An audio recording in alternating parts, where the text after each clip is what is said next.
And a 1, and a 2. All right. That should be fine. Welcome to Squadcast episode. Hey, it's us.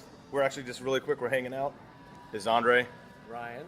And we actually have a really cool guest who's visiting us from, I'll use the cliche, across the pond. But Speaking of pond. director Steve Hughes, who has directed a ton of television stuff in the UK and has awesome stories. And Ryan's geeking out a little bit because he actually directed one of Ryan's favorite episodes of The Doctor Who. So we were in the middle of a conversation with that and decided to start recording. So we're going to jump back into that conversation. So Steve, hey, how's it going? Good. It's great to be here, guys. Thanks for hanging out. Let's just continue with the Sure, story. yeah. So you were talking about your episode of Doctor Who. Yeah. I mean, so I did that back in 2011, and it was kind of a great gig to do because I grew up as a sort of a huge fan of the show, and I was talking to Ryan about we both love kind of Tom Baker, and and the show kind of has changed so much over the years. But I loved working on it. It was a fantastic experience. It was incredible to be in the middle of something where we were filming and in like this shop, and you look outside and there'd be 300 people stood outside, and then I checked my phone and there'd be pictures of us filming, and it was like it was Really? literally People like gather to watch. It's an institution there, obviously. Completely. That's the thing. But I think that changing of that show is what kind of gives it the lasting. I mean, people don't care that it evolves and they change out the Doctor and all that. Yeah, well, I mean, they've always got this get out of jail free card that if it's not really working, then they can change it up. Switch the Doctor. Maybe that's the secret sauce. Yeah. But you're a big Doctor Who fan, Ryan. So Yep. it's Well, when I was a kid. Also, Tom Baker was my doctor when I was a kid. I remember I would sit in front of the TV, and it was on PBS here. Yeah. Which is just the public station, and my parents would come in. What the hell are you fucking watching? What is this? Like the sets were wobbly, and the dialogue was terrible, and it was super cheesy, and but it just fascinated me. That's what's great, though. I mean, I find these days. And I loved a lot of British television when I was a kid. I mean, I was Monty Python, and I was into all that when I was even at a young age. So, but I find that's what I like about generally in a sweeping statement, is with movies and TV shows. I like the imperfections. I like the slightly wobbly sets. These days, everything to me feels much more so engineered and perfect. And for me, beauty's in the flaws. It's the kind of I like the fact that things are a little bit ropey around the edges. It reminds me that it's someone made this, and, right. it's not engineered and manipulated too much. It feels like people got together, they did the best job, and kind of moved on. And I like that when something's, you can see the kind of cracks in the furniture and stuff. And that's what I liked about the earlier Doctor Who, and and the show is still great. But these days, even though it hasn't probably got as big a budget as probably what people think, but it's still it's a different type of show. It's much more. It's a much slicker show than it used to be. oh wow! I mean, the budgets are huge now. I mean, But how does a current Doctor Who now, with it evolving into a bigger thing, compare to a UK television serial like Casualty, which you've done 18, 19, 20 episodes of? Yeah, I did about 20 episodes of a show called Casualty in the UK, which is sort of the original kind of ER. It's kind of a medical drama set in a emergency ward of a hospital.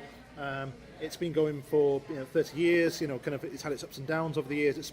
It's sort of a mainstay of British television. It's Which I still want to see, but we can't see it. it's not really well known over here. We got to get it. But it's a sort of a continuing drama. You have kind of regular characters kind of come and go. You have stories of the day. And recently I directed the big 30th anniversary episode, which was a feature-length episode, and we had a huge orchestral score for it, which was great because the show doesn't normally have that. And we had a huge kind of helicopter crash into the hospital. Wow. The show recently won National Television Award for Best Drama, beating Game of Thrones and The Night Manager and lots of other big shows. For that 30th anniversary episode, Yeah, where you actually crashed an actual helicopter we crashed into an actual building. Yeah, we had a huge chassis of a helicopter. It was one that they'd used in Red 2, which was the sequel to that Bruce Willis. Oh yeah. Helen Mirren. That's the one. Yeah. And we had a helicopter suspended by two cranes, and we crashed it into an ambulance, which then flipped onto its side, and the rotors kind of came apart and took out a lot of people. And then we had the ambulance kind of rolled into a kind of a load of construction, which fell on a lot of people, and then the helicopter spins round and takes out the reception area and kills people. And Wow. It was awesome to do. We had Yes, it was 2 days of mayhem, and it was fantastic. Yeah, 2 days of super mayhem that ended up being like Yeah, on 30, screen. 30 seconds of Yeah, action. Yeah, yeah. I If mean, that. and it, a lot of people sort of said how realistic they thought it was because I really wanted it to feel genuine, really, because I mean CGI is great and you can do some fantastic things with it, but you still know it's fake. I think you can still, I liked it when CG kind of enhanced stuff that was there. It supplemented what you were Yeah. trying to do, which I think there's a sort of a return Yeah. to that, and Yeah. I think a lot of filmmakers, specifically making films, are trying to do that because they're our generation, and Yeah. they're like, no, we like this. Yeah. Digital's great, and we have so much awesome digital capability Yeah. now, and let's supplement somebody. So it's going back to return to practical Yeah. and blowing up actual cars Yeah. and stuff like that. But, Max. Yeah, Yeah. Mad Max was full of practical stuff, which was all they did on that was they just expanded the kind of the facade of the kind of world and the mountains and that kind of stuff. But these days you'll have like it might look like a cool shot that flies through someone's window and goes through the tailpipe, but like that takes me out of it. I want to see action sequences and stunts from someone's point of view that you feel like you're part of the action. It's like, yeah, that might look like a great shot, but that takes me out of the moment that you forget that it's real. I think we might see some cool shit in John Wick 2. Yeah. Oh yeah. The first one was cool, wasn't it? The first one was cool just because of the reason they made it. Was normally you have an action movie, you have a movie that has stunts in it. This was a stunt that had a movie around it. Yeah. And because it was written and directed by guys, by stunt guys, and so it was stunt oriented from even the story, which was fresh and kind of cool because I love stunts. Isn't that come out today? I love stunt guys. John Wick 2 out today? I think it's out. We have our passes. We should go. We should totally go. But yeah, I think it's kind of interesting. So, just so our people get to know you a little bit more. Besides Casualty, which is how long has Casualty been running? I know you did 20 episodes. Or so, 30 years it's been going for. So yeah, it's almost the same. Well, it's a year older than the Monster Squad came out. So Oh yes, that's a long time. that thing. That thing. That's a long time for a television show. Yeah. Or is that not so long for it's UK? That's still no, long it's, for UK. It's a really. I think it's the longest running medical drama in the world. It's one of the longest running shows. And some people kind of see it as it's a bit bland sometimes because it's been around for so long, but it's just because it's like a long running, it's like a marathon that never ends. There's no peaks and troughs in a way because it's on all the time. It just kind of Is it one of those goes. shows that, like, as an actor, as a British actor, Yeah. like kind of you filter through Absolutely. Casualty first? like everybody's done a Casualty? Yeah, I mean, there's an old joke is that in the UK you'd say, what's the difference between being on welfare and being on casualty? Not every actor's being on welfare. Oh my God, that is classic. We'd say on the dole in the UK, but or unemployed, but yeah. Right, I like that. But yeah, So that's Law and Order here, right? That is Law and Order here, the original Law and Order or which I've SVU. never seen. They're good. I I'm don't telling you, like I'm a that. Law and I hate Order. them. No, I'm an SVU fanatic. I don't like any of that stuff. there's dozens of those shows now, isn't there? Oh, yeah. Yeah. Yeah. Yeah. Tons of spin-offs. The original Law and Order's done. Yeah. SVU's still on in the strongest. Criminal Intent had a good run with D'Onofrio. That was good. I think SVU's the only one still. Which was the one with David Caruso just taking his glasses off all the time? That was NYPD Blue. No, No. sorry. That was CSI Miami. CSI Miami, which is another franchise show. Yeah. And I know guys that worked on that show, and Caruso. Some of the stories are accurate. So to say. He has an interesting television world where he was on NYPD Blue for like 2 seasons. Thought he was like the gift to Hollywood, and said, "I'm leaving the #1 show on television because I'm a film actor." And went and did 2 movies. They both tanked, and then he didn't work for like 12 years, except for in like featured roles on some features, Right. and then he got CSI Miami, and then he's back on top. But I think he's a good actor. I like him. I wish his career path had been differently, but say la vie. But let's get back to Steve Hughes. Your other show that you've directed numerous episodes was not Doctors. Is it Doctors? No. Doctors. Yeah, I did another show called Doctors, which is a sort of it's more of a soap opera. It was my first break into TV because I was an editor at first, and I was working on an entertainment show in the UK called Liquid News, which was it was a show that used to just take the piss out of celebrities. It would praise the ones who were good, and it would literally kind of would be brutally honest about the ones who were shit. Oh. And Not a bad idea. no, and the head of BBC Drama at the time came on as a guest, and I gave him a copy of some of the short films I'd done, and he gave me a gig on that. And it's sort of a grounding for kind of lots of newer directors who want to kind of break into doing TV. So I did like 43 episodes of that in over 4 years, and it's super fast. I mean, you do 3 30-minute episodes in 7 days. That is nice and quick. Yeah, very, very fast. Churning it out, and it's it was a great place to sort of start in the UK, definitely. Now, you were also telling me about. Do you want to talk about stuff that's further on, or are you not allowed to talk about stuff like that? No, anything like that. Yeah. Because you're telling me about Wolfblood. Yeah, I just finished. There's a show called Wolfblood in the UK, which is it's a CBBC show, so it's the kind of a kids version of the BBC for a kind of a teenage audience, which is about kind of these kind of outcast people who are kind of werewolves, and they. I've just finished the last 5 episodes of the 5th series, and it's at the end of the 4th series. The public came to know about these Wolfbloods, and everyone was kind of terrified about them. And in the 5th series, it's all about people segregating them and victimizing them, and how they're kind of pushed to the outskirts of society, and how the government are trying to sort of suppress them and sort of change to remove the Wolfblood gene. And it's what's great about it is it's you can view it as an action adventure kind of horror series, but also it's got issues about racism, I suppose, and how people are sort of scared about people who are different and that kind of stuff. So obvious parallels there. Yeah, trying completely. to genetically change. Yeah. Get the bad gene out of you. Absolutely, and there's groups of people going around and sort of brutalizing these people, and even though it's for a younger audience, it's still pretty cool. And are we going to get it here? Well, hopefully. I mean, I'm sure someone said it's going to be on Netflix or something. I'm pretty sure that'd be awesome. It'd be on there. And then I'm just about to start a new show, which is a new horror fantasy anthology series, which is a co-production with a Canadian company called Creeped Out, which is a bit like Amazing Stories. We're talking about Tales from the Crypt. This sounds really cool. Black Mirror. You know, but for a younger audience. But that doesn't mean it's going to pull its punches, because.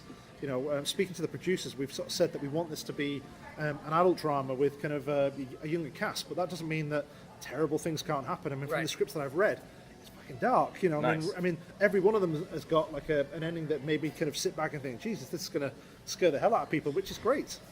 Like get people to talk. Yeah. Well, so that's coming up for you. That sounds kind of rad. Yeah. And shameless plug, by the way, if you need the typical, American middle-aged male, just let me and Ryan know. We will fly over and help you out at any time. I've never worked overseas, being the American. Like, I was like, that's a great, because you see some of the same people. Yeah. And I actually thought about that years ago. I thought about going to Japan first, like going and being the American in Japan, and just doing whatever movie that they needed, right? Yeah. And I was like, that's a great idea. Let's do that. I've heard that didn't know anything in Japan. It was like, never made it happen. And I was like, how about the UK? Let's go there. And then I was like, never did it. And then that was like 15 years ago. Yeah. Well, I've heard that the audition process over here is much more brutal than it is in the UK. So over here, it's a whole other ball game than when we were coming up, and it's such this weird grinder machine now. You're literally brought in. That really isn't. The way I say, I don't even think it's really real anymore. It's kind of this weird thing, and now there's this whole gigantic weird, like payola type thing with casting directors and all that I don't have any personal experience with. I know people that have, and so I've got to at least assume it's some reveal. So that kind of puts a little stain on it a little bit. Yeah. But there's so much content down there and so many things, and it's just become this like weird machine. Yeah. And everybody has their place in it. So I'm not trying to poo-poo the industry or anything, but sometimes we kind of poo-poo the industry, don't we? Well, yeah. When it needs to be poo-pooed. When it needs to be poo-pooed. When it needs to be poo-pooed. So it's interesting. Yeah. But acting's fun. Yeah. And going through that machine isn't fun now. No. But everybody has to do it. I haven't been really doing it a lot lately. I'm fortunate enough to have a couple projects that are going now that are mine that I'm in, so I'm on the other side and in front. So luckily that's starting to make sense. But it's just weird. Like, we're both experiencing the same thing over the last couple of years of being, having a robust resume that people know, but then like you're really just that guy and the other 20 guys are just like you. It's what they say, and it's like, no, not really. I don't find that to be true. Yeah, what I found nowadays is, like, when I was a kid, I'd walk into the audition and felt like I was right for the part. Like, I just had to like prove it.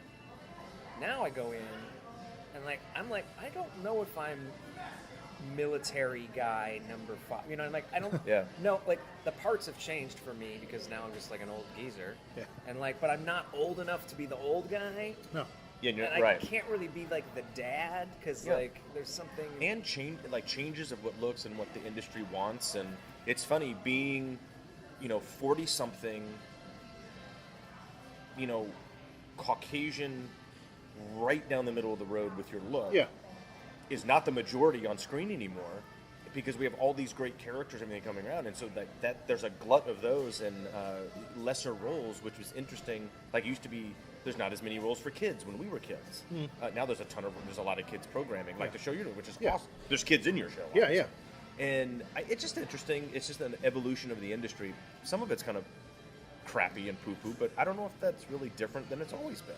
This has always been a weird industry. What's the audition process like in the UK? It's usually a lot friendlier. I mean, and from my experience with a lot of directors, you usually just want, you genuinely want the best person for the part. It's not, what have you done before? I mean, whenever I'm casting, I will, you sort of say, you have a quick glance to see if anyone's done anything, but it's, if they come in and absolutely nail it, you're getting that person that part, and I think that's the way it should be. It shouldn't be, it shouldn't be, this person was in that show 3 years ago or whatever. For me, I think if that person's the right person for the part, you should, fight tooth and nail to get that right person. And in my experience, most of the time, that is what the producers want as well. They want the audience to sort of forget who the actor is and to sort of be kind of swallowed up by the whole kind of drama and just enjoy the program. But there are some shows who will say, well, this person was in EastEnders, the kind of the soap in the UK or whatever, and you think, well, I'm sure they're a perfectly good actor, but they bring a lot of baggage, and people are going to think they're playing that same part, And I had an experience on the Casualty 30th anniversary episode. We had a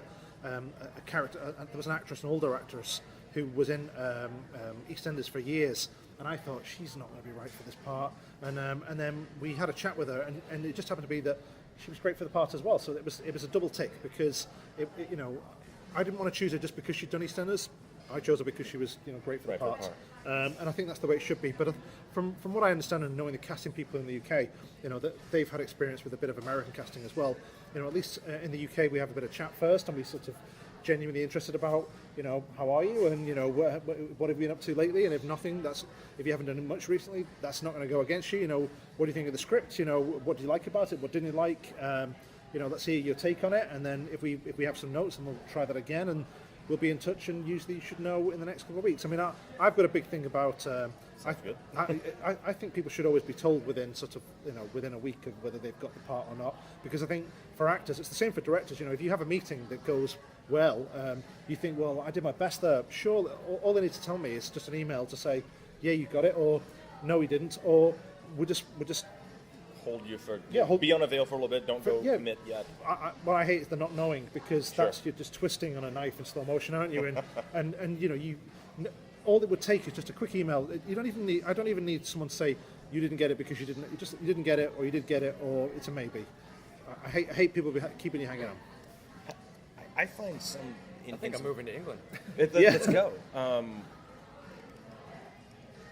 A dynamic here sometimes is, and it's after the fact you watch a show, and maybe you've read for that show and you see the role or something, that the person making the decision, whether it's a casting director or a producer or a director, they know the script, either they wrote it or they're just directing it, and they have a vision in their mind of exactly what Steve number 3 looks like in their mind. Yeah. And you may have 2 guys or gals that come in and read a great scene, but then like the 5th person comes in and they fit that mold that's preconceived, and they instantly get it, and they might not be as good. Yeah. I think sometimes it goes both ways. I like your open-mindedness way about it. I think to you write should for be. the part, because you have to be open-minded. Like, you could go in with a vision. It's like Steve number 3. He's like, I think he's kind of, he's tall and he's scruffy and he's really, got these kind of bird-like features in my mind. And some kind of not that guy comes in and nails it. Yeah. And you're like, you know what? I could work with that, and that works for better. You have to be able to adjust. I don't think a lot of people can adjust very easily. So. Well, we had again on another Casualty episode. We did a Christmas special a couple of years ago where there was a couple who were arguing outside the car, and the car went into the water with the kids trapped inside.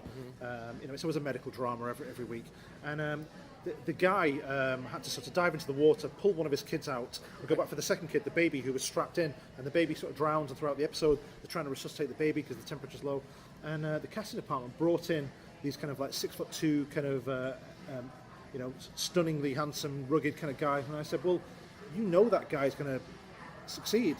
I said, I want like a normal guy. I want a guy who looks like a guy you would bump into at the store, or a kind of a normal bloke, we say in the UK. I said, because then you're not going to know whether that guy's going to succeed. And instead of having this 6 foot kind of well-spoken kind of cool guys, we ended up with a kind of a 5'6" curly-haired Welsh guy, a guy from Wales, because he looked like a normal guy. And I found it much more engaging to see someone like that succeed, because you didn't know. I think it's nice to, sometimes it's great to have those kind of beautiful people in there, but for me, a drama should be an eclectic mix, because we all live this kind of this life, and it should be able to. We should all have our own story, shouldn't we? Yeah, I mean, I'd much rather see, someone that, like, an everyman or every woman is like, Yeah. I don't want, I think it would just get boring to just constantly see like beautiful people all the time in every show, constantly. Yeah, it's like robots. We have those shows now. I know. And we have Westworld and Humans and yeah. Humans. And Humans. Is that up and over here? Yeah. Oh yeah. Yeah. We get them like later. Yeah. But I find them. Yeah. I find them while they're on in the UK. I've been watching a lot of shows coming out of the UK. Like they're sort of like.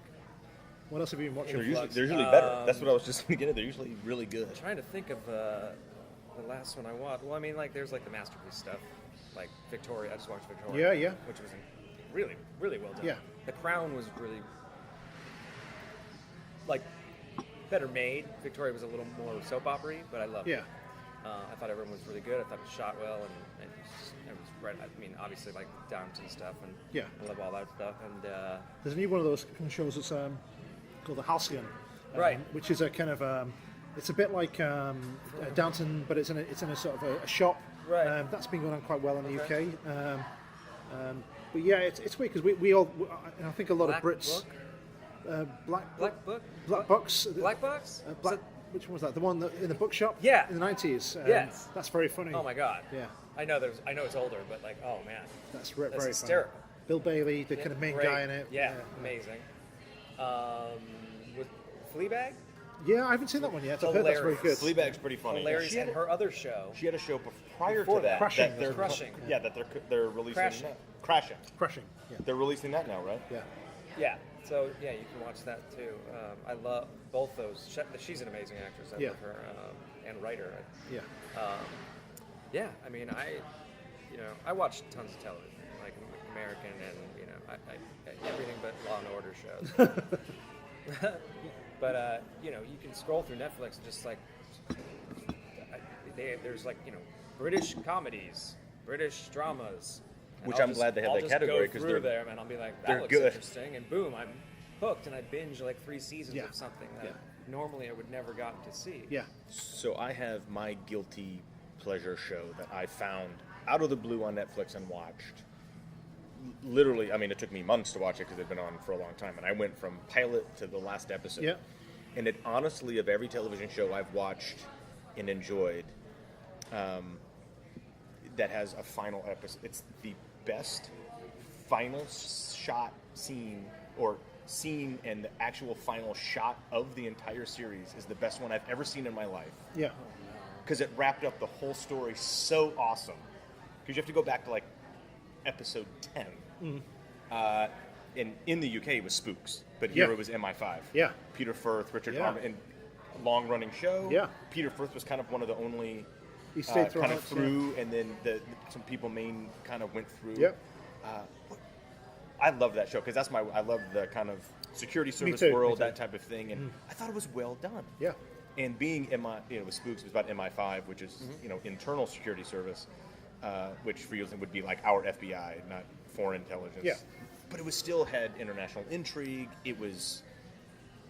It wasn't lighthearted. It was done. No, it was gritty. It was really dark. hard-edged, People wasn't it? died. Yeah. People. I mean, it was real situations. Yeah. And then you see faces and names in there. Hugh Laurie's in there. Richard Armor, like people that you see now that you recognize in other spaces. And this is 10, 12 years ago. They made a movie, didn't they? Called what was it called? The Greater Good. It was a spin-off of Spooks. Wasn't very good, unfortunately. From what I understand, The series was Wasn't better. the Series greater was better. good? It was not. It was not the greater It was good. Yeah. not the greater good. But I liked that show. That's my Yeah. guilty What was pleasure. the one with Ben Winslow? He was like If there was London only Spy. a device. Oh, Ben Whishaw.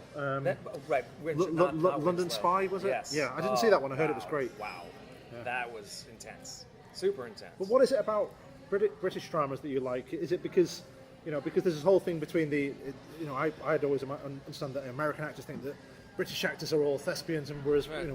we all, I think a lot of British actors admire Americans because of their swagger and their confidence and the coolness. It's weird. There's a sort of we both admire each other from this side of the pond. There's I an think exchange of admiration. There's a tendency to me for British shows to not hold back. Yeah, Like it seems to me like they just let's just go for it. yeah, In the story or the content. Yeah, just the entire show, the run of the show. It's just we're gonna tell a story here, and we're gonna do whatever we can to tell that story. And it doesn't seem like there's anybody holding anybody back from doing Yeah. anything. It's just like, go make your show. That makes sense on the shows, why the shows are good. And I think I have an answer for your question. I mean, look at The Office. When With- that first came out, I was like, what is this? Why did they let this man do this?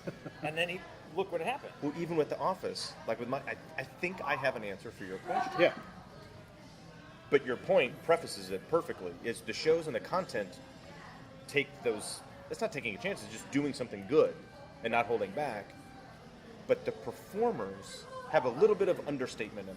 Yeah. They're not over the top. It's not cheesy or corny. Because that seems very kind of British reserved to me anyway. But in performances, they're solid and they're strong. Yeah. But they're not going a step too far. yeah, Sometimes in that swagger, they push it a little. yeah. So maybe that's the combination why that stuff works so well. And maybe we like it because we don't see it as much and it's I different. mean, even if you have a show like in America where it's like that same stupid sitcom that they keep doing over and over again with like the fat guy and the hot wife. Yeah. Like We had 7 shows like that. it's like, yeah, I mean, I'm sure there's something equivalent Yeah. in the UK, but I don't know. There's just something about it. Maybe it's like just my own like outsiderness of Yeah. the whole situation, where like I can't believe I get this humor, like because It's usually more most intelligent. people It's in- not base. It's a little more a little intelligent. more intelligent. And I think a lot of people in America just don't understand that sort of Dry British. dry Brit. I wit. mean, like Faulty Towers, like that's hard to like. Or the bouquets.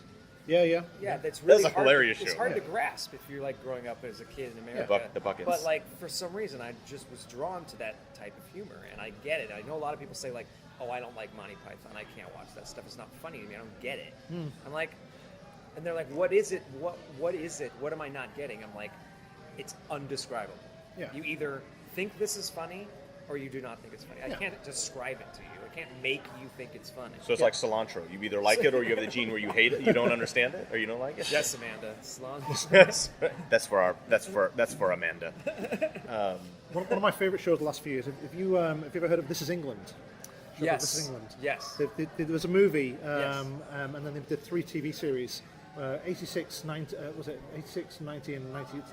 There's basically over the period of kind of like there's 4 years in between each of them. It's Shane Meadows, who's a director in the UK, and that's one of the best shows. If you ever get a chance to track that down, because I love fancy stuff and all the geeky stuff that we all love, but there's something really grounded and about relationships, and it's very funny, and it's incredibly dark, and some of the most disturbing kind of sequences I've ever seen on TV. And there's a whole sequence in the third series where I won't tell you what happens in it, but it's basically it's one 60-minute scene, and it was basically shot in one kind of take, and it's the most incredible acting.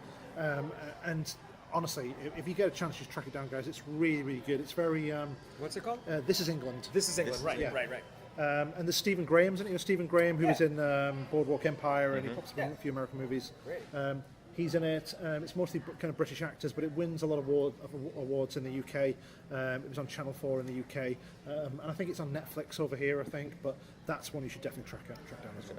Well, I I'll think what it definitely is watch is that. we have to go to England for like a month and just watch a bunch of stuff that we Sure. can't get here. Come on, Netflix and I Amazon, like get it over that here. They turned it into a film here, The Trip, Yeah, but that was a series. yeah, yeah. There was a series of 6, and they've just done And then another one. oh, they did? Because Yeah. there was another. I watched the second film. Yeah. They Trip put to them out as Italy. films here. Yeah. Yes.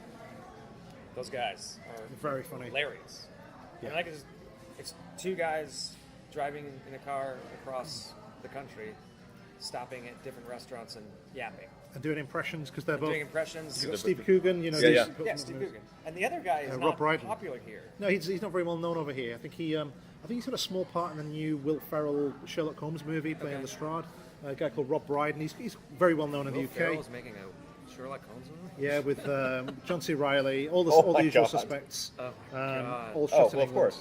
John C. Reilly looks so good in the new King Kong movie. Yeah, doesn't he look He great? looks like that character is going to be really fun to watch. I think that I looks. think like, that movie's supposed to be good. I think it looks great. I think it looks great, and I hope I'm not disappointed because from the trailers, it's got so much going for it. Yeah. It looks, It really does. it's you think, how can that go wrong? But we've all been burned before, haven't we? You see Yeah. these trailers and you think, this looks like the best one of the year, and then you watch and you think, it wasn't as good as the trailer. Yeah. Great Wall. No, wait, I didn't say that. No, wait, what? Have you seen that yet? We have not No, seen I- it yet. We I haven't don't know what seen it is. yet. It's just weird. We haven't seen it. Well, first of all, We're the just first trailer for that film. Tell me if I'm wrong. kidding. No, we were just talking The about this. first You're trailer absolutely right. For that film, when I first saw it, I was like, what is this? Matt Damon, blah, blah, blah, the Great Wall, blah, blah, blah. Like, he's a warrior fighting what's going on? Yeah. Then the second trailer, Which dragons. was 6 months later. Dragons show like, up. Dragon dog, like beastly dogs. I'm like, wait a minute. Made that no wasn't in sense. they didn't show that at all in the trailer. So I have a conspiracy theory that that's not the movie, and they put that first one out like 6 months, 8 months before the movie came out, and everybody was like, no, because I got a little. There's some actual industry people that kind of really panned this movie just off the concept, and You think they shot the whole thing? and then they went and just made a whole digital extra movie and plugged it in Some to say, producer no, it's was not like, this. you know what this movie needs? Dragon We need beasts. we need dragon dogs and gargoyles attacking the wall, and Matt Damon's just there to help out. Yeah. And it just Matt Damon goes to the screening like the first. He's like, This is not the "Wait- movie. Wait a minute. Wait, where's the love story? And I meet the emperor, and I'm basically this is my Shogun. Yeah. This is my. That's what I thought this movie was, and I Yeah, think yeah. it's what. I do not like these apples. There's an actress here named Constance Wu who's on Fresh Off the Boat, and she got very vocal about the grab fact another that drink. get Steve a Coke regular. Yeah, just a Coke, please. Thank you. She got very vocal. She said, "Hey, these are not. This is not what our historical heroes look like. Can we make that movie?" But it gave that kind of weird thing about Hollywood and history, and maybe rewriting history or plugging in something for entertainment, box office value, and it kind of caused a little thing. So I mean, kudos to her for bringing that up and having the conversation. And I don't think it will, and I certainly hope it doesn't diminish her, public persona or her career in any way. I don't think it will. I hope not, because you can't be afraid of saying something. No. So it's interesting, and I've met her once. So she's a friend of a friend, and I just thought it was interesting. So it's there's just gigantic studio movies that come out, and you're like, I don't know what this is. Yeah. Yeah, I find these days there's too many superhero movies for me. I mean, when we were, I think we're all, everyone here at this table is all pretty much about the same age. We had like a superhero movie every sort of 3 years maybe or something, and Superman the movie for me was like the kind of touchstone for all great Sure. superhero movies, and and you get one every now and again. But these days, it's a kind of there's just saturation because you get sort of 8 or 9 superhero movies a year, and they've all got sort of 10 superheroes in each of them. And some of it are exactly the same moves or shots. The guy's just wearing green instead of blue. Yeah. And it's interesting. And then you kind of have these departure superhero movies like Hancock or Yeah. Deadpool and was then great. Deadpool did it right. Yeah. If you're going to do it, because they could have very easily made Deadpool just like a regular. Yeah. And it would have been It'd have been the Green Hornet Yeah. or the Green Lantern, whichever Yeah. one they made. Yeah, they made both, right? yeah, or yeah. something. They're both bad. I think we just proved our point. We don't know Yeah. which one it is. But Deadpool did it right. But you actually just segued into the next thing was, I wanted to make sure we got your kind of background history so people can go see your stuff and really dig that. But yeah, we are in the same kind of age range Yeah. generation. But coming from, because you grew up in what part of the country? It was a place called Wigan, which is sort of near Manchester, Liverpool in the So north. you're up a little bit. Yeah. Which obviously, just like any country, North is different than South, and East is different than West, different regions. But what influenced you as a kid? And then, because we were talking about kind of kids' adventure movies of the 80s, which we all dig. I have a favorite of mine. It's not what you think. I do have a standalone, hint, favorite kids' adventure movie of that period. And so it's interesting to see, I always ask these people, like, what was the ones that resonated with you, and why, and how, did that take a hold of what you're doing now, or influence it at all? Oh, completely. I mean, thank you. When I sort of had a bunch of friends when I was growing up, and they weren't the best friends, so I would escape to sort of find friends on the big screen, and these were the kind of people I'd want to hang out with, I mean, as, with Back to the Future and the Monster Squad, obviously, of course, these are the kind of stuff which in the UK, even though it was a very different, aesthetically a different kind of place, those kind of archetypes of friends were something you could relate to and something you all wanted to go, to be a part of. And I was telling Andre earlier that I went to see the Monster Squad 4 times when it came out in the cinema, and I saw it 3 times in the first week. I was on holiday with my family in a place called Bournemouth, which is at the south of England, and I was just old enough to go to the cinema by myself, and I went and saw it. I loved I thought the poster looked great. I was into there's a poster artist called Drew Struzan who did all the Back to the Future posters, and it wasn't him, but the style of the poster was like that. And I thought, that looks great. And the producer, Peter Hyams, was the exec, wasn't it? Yep. And I liked a lot of his films, Capricorn 1 and things like that. I loved Capricorn 1. Busting was another one, and he made a lot of great movies early in his career, and then he made a lot of not particularly great kind of action movies. Average, mediocre. It's good, Running was all right. Yeah. The Presidio as well. But then very formulaic buddy cop type thing. Yeah. But had a few great sequences in there.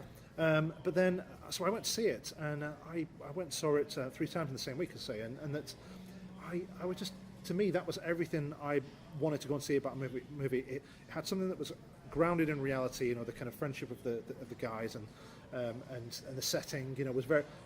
These were like kids we all knew, and were part of that kind of group, and the fantastical element was just done so well because I think I liked a lot of the monsters because a lot of them were kind of Hammer horror type monsters as well. In the UK we had Hammer horror, so you had the Wolfman, and you're a huge Hammer. Yeah, and you had. I'm a huge Hammer fan. Huge Hammer fan. A huge Hammer fan. Finish that sentence for the audience. And, they. No, I've actually heard the result of the other half of that sentence. I was being not. I was going the huge Hammer fan. Right. Yeah. I liked it because the humour to me was the script was fantastic. It was really smart, and it wasn't speaking down to the audience. Even as a 43-year-old guy now, I can still genuinely enjoy the movie as much as I did the first time I watched it with my kids. I listen to the score a lot now because it finally became available, and this fantastic kind It's of. actually a really good score. Bruce Broughton does good stuff. That to me is like what a score should be, because I find these days a lot of film scores are very generic and just kind of drone and sort of bless Hans Zimmer, but I find that his music is it's sort of changed the landscape of film scoring, and I like Bruce Broughton's score because there's melodies and there's themes. It's and it's epic. It makes the whole film feel grand and scary and emotional. Some of the emotional music in there, it's just breaks your heart. And but just everything, the chemistry between the cast, genuinely, and I'm not just saying that because the guys are here and that, but just I wanted to be friends with these guys, and I felt like I loved it. I'm just going to go on a slight tangent here. What happened to the third bride? What we do here. On the street at the end, I'm sure you get asked this a lot. When the 3 vampire brides coming down the street, we see you kill 2 of them. What happened to the third one? I don't know.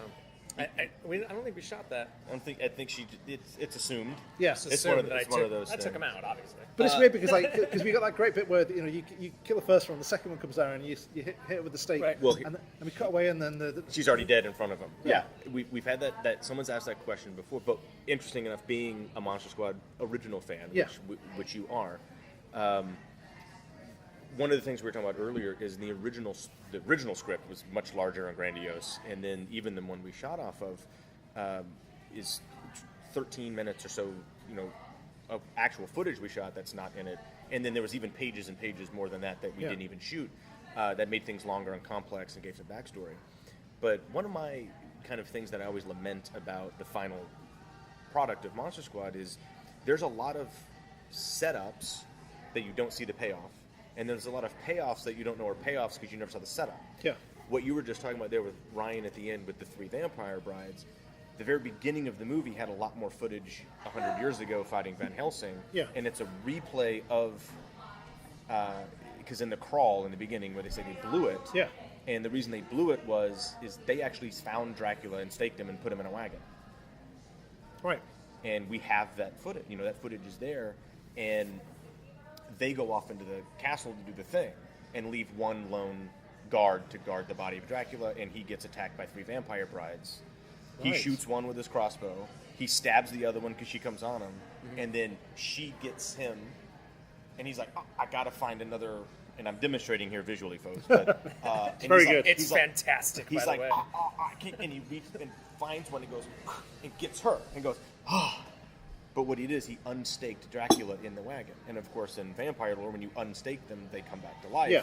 And so he's sitting there going, oh, I just won. I just saved the camp and the thing. And Duncan Regeer sits up in the wagon and goes, and looks at him. That's how they blew it. I don't know why that's not in the movie. It's phenomenal.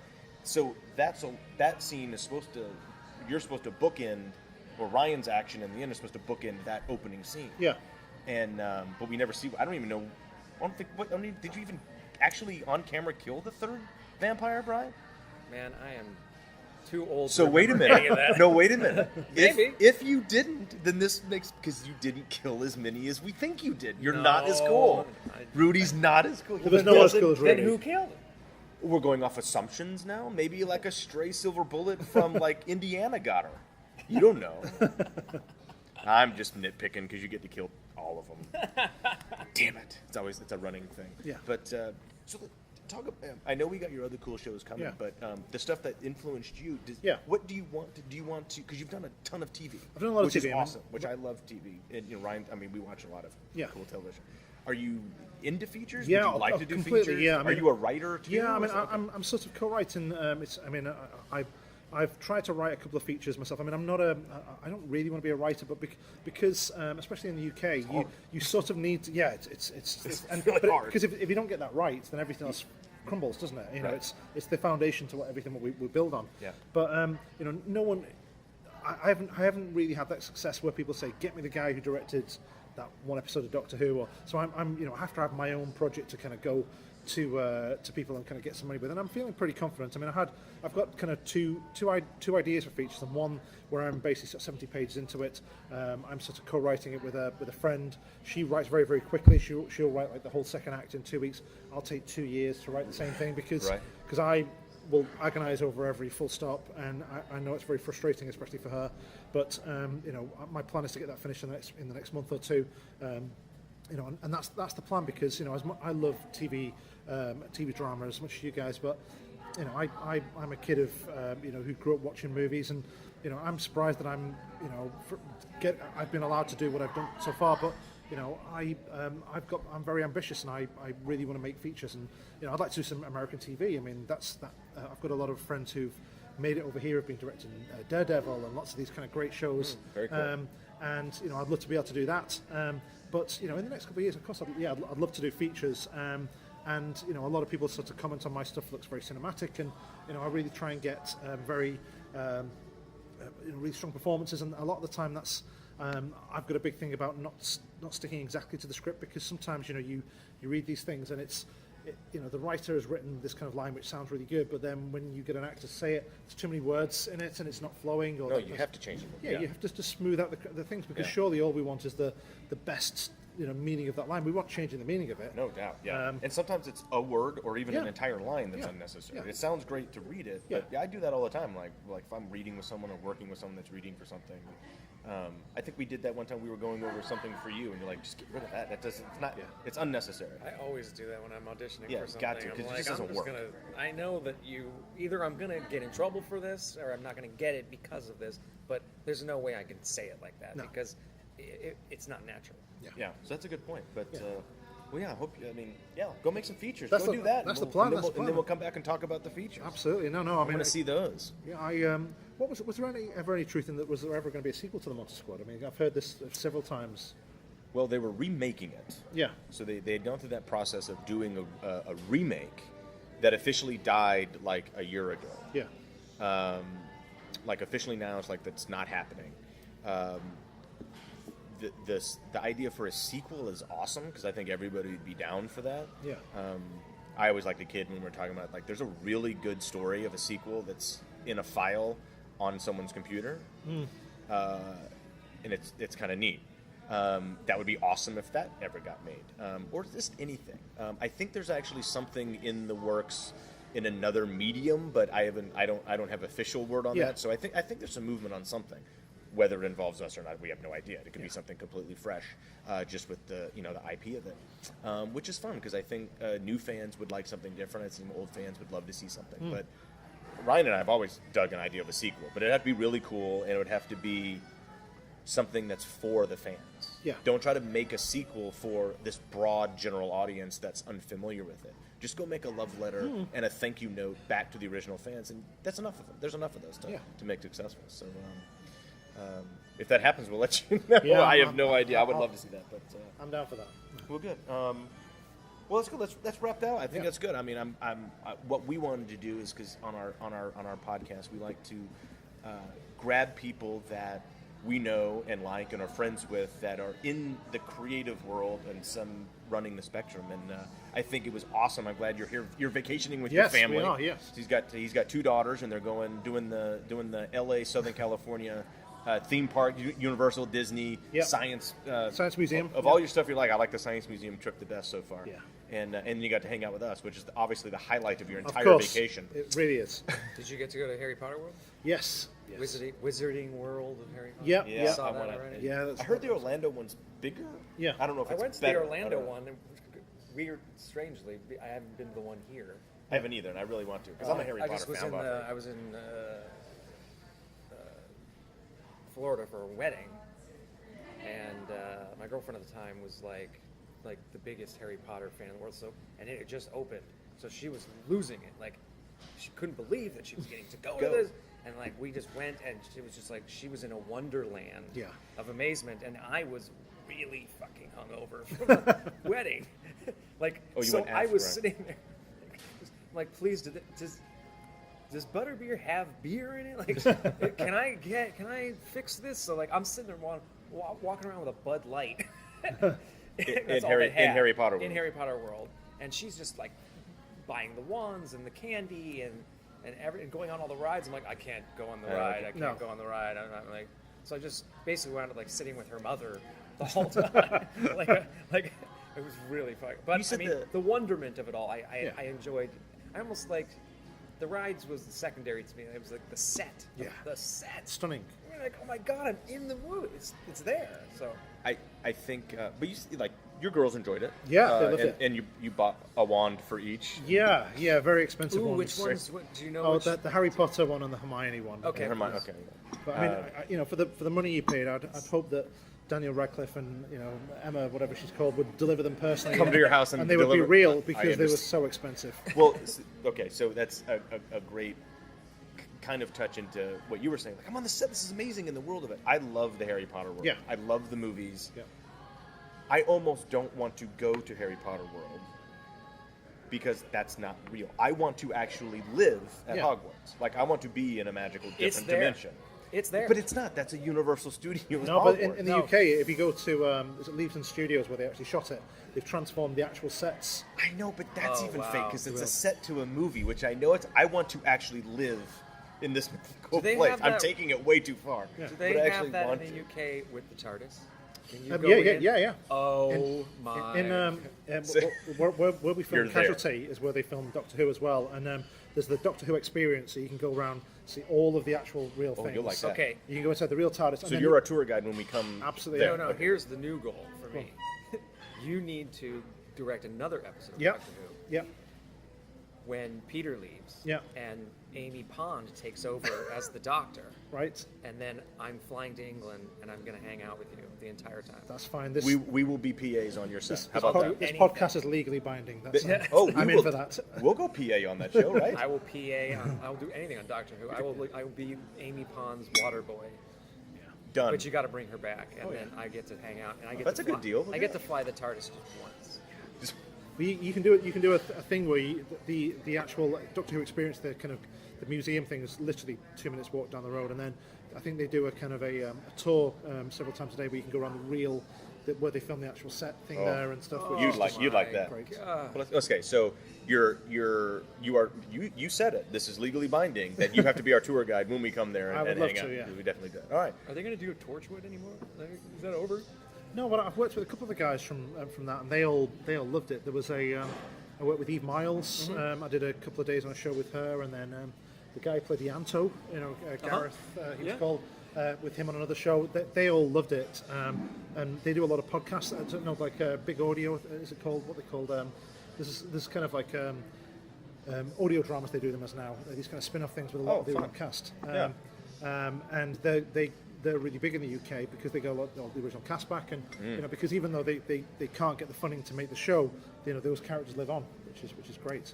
And they're doing another spin-off of Doctor Who with like kids, like at a school. Oh yeah, that's just finished in the UK called Class.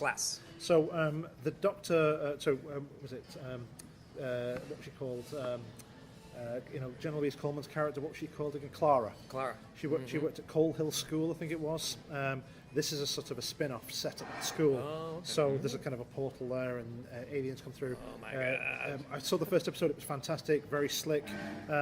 It was sort of it was almost like a cross between Doctor Who and Skins. Do you remember Skins? Yeah. So it's grown up, So it's already aired in aired, the UK? Yeah, it's aired in the UK. It's been on BBC Three. I'm gonna go watch this tonight. It's definitely. Can you see that here? Well, you can't see that here then. Do we Well, have I it? mean, There are not ways. legally. There are ways. Oh, the deleted. We don't do illegal down. I didn't think I watched Dialect. Humans before it aired here. The aliens came through and said that. When I need something, I need something for the love of God. I can't just wait.